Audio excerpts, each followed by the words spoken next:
Hi there, I am Callie Bauman-Wachter, and I am the Executive Director of the Miss Siouxland Scholarship Foundation, and I am so excited that you're here checking out our program. It is a wonderful opportunity for women from all walks of life to showcase all of the amazing talents and gifts and skills they have, and not only that, but an opportunity to make them better.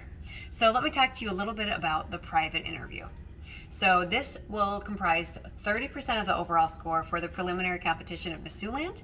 This is a stepping stone to the Miss South Dakota competition, and beyond that is Miss America.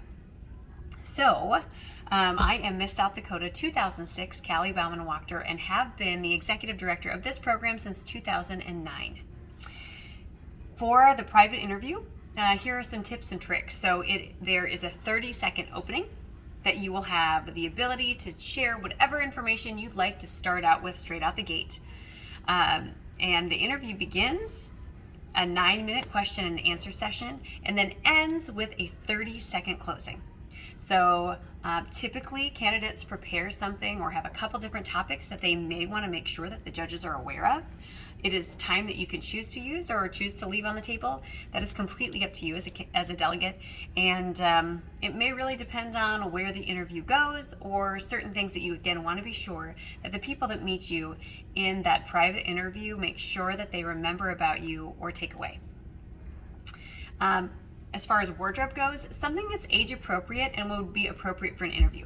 For an example, something that perhaps the First Lady would wear would typically not be appropriate for a 14-year-old or 15-year-old were to wear. So something, if you were to run for student council or make a speech for your class at graduation or something along that line, that would be appropriate for your age and that your peer group would be wearing, but again, looking professional and like that you're prepared for a job.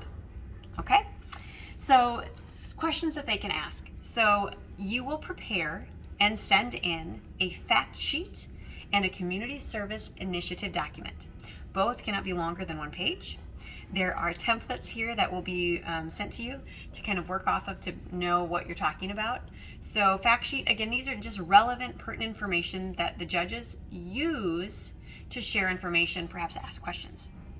Without this document, it's kind of a blind interview. You have an opportunity to control the interview by really thinking about what you put in there. For example, I could say that I have only brothers, and more than likely, in my interview somewhere, they might ask about being from a family of boys.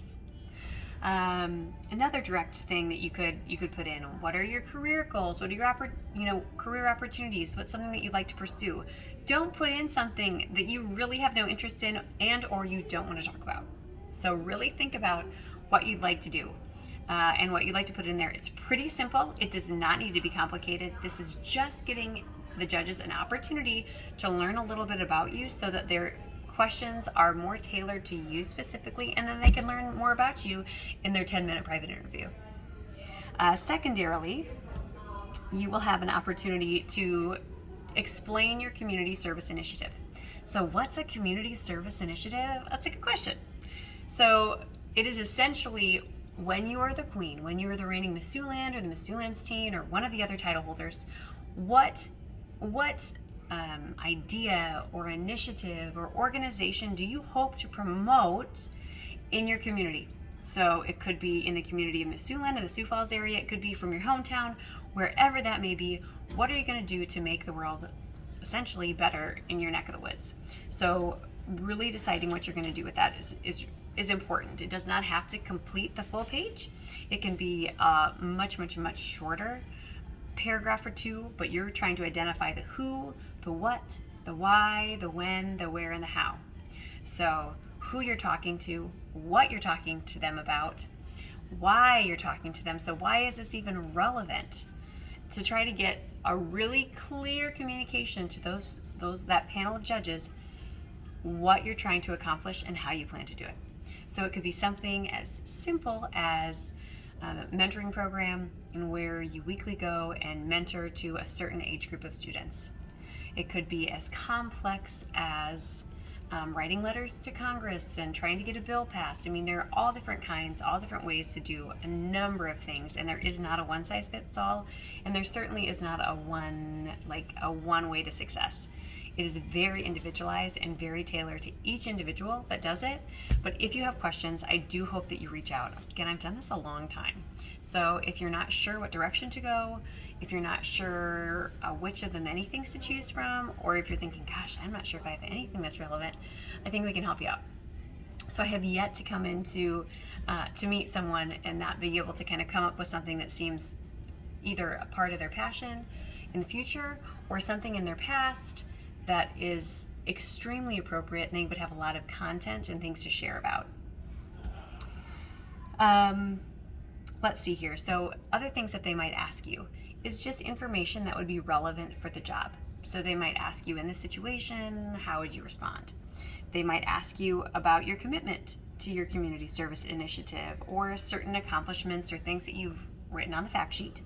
They could also ask about current events, like, do you know things about the world around you and how you essentially work your way through it? Do you know what your thoughts and feelings are? And they really aren't looking for a certain opinion. They really want to know who you are and then why you have that set of beliefs. So not what your mom thinks, not what your aunt thinks, not what your teacher told you, but what you really think about whatever question they're asking. So it is not meant to trick you. I think a common thing that people often think is, oh my gosh, what if I don't know the answer? Should I just make it up? Don't make it up. Don't waste your 9 minutes trying to fabricate a story. Just say, gosh, yeah, I don't know. And then they'll ask you another question. This is not earth-shattering. Girls have one saying, I don't know, to a question or two, and it's fine. So don't take yourself out of the game. Just say, it's fine. I didn't know that one. Nobody knows everything. Just answer what you know, what you can, move on. It's all good. Again, this is the largest portion. This is the largest criteria for the competition. 30% is the private interview, and it just sets a tone. It gives the judges an opportunity to kind of see who you are, how you operate, what you do in the role. They can really ask you anything, but if you have a really good idea of what you have in the fact sheet and community service initiative, and maybe some current events or things going on around in your community, you will have a wonderful head start. But if you have questions, you can reach out to me. My contact information is here on the website, and I will be happy to assist you in any way that you need. But between now and then, good luck and happy preparation on the private interview.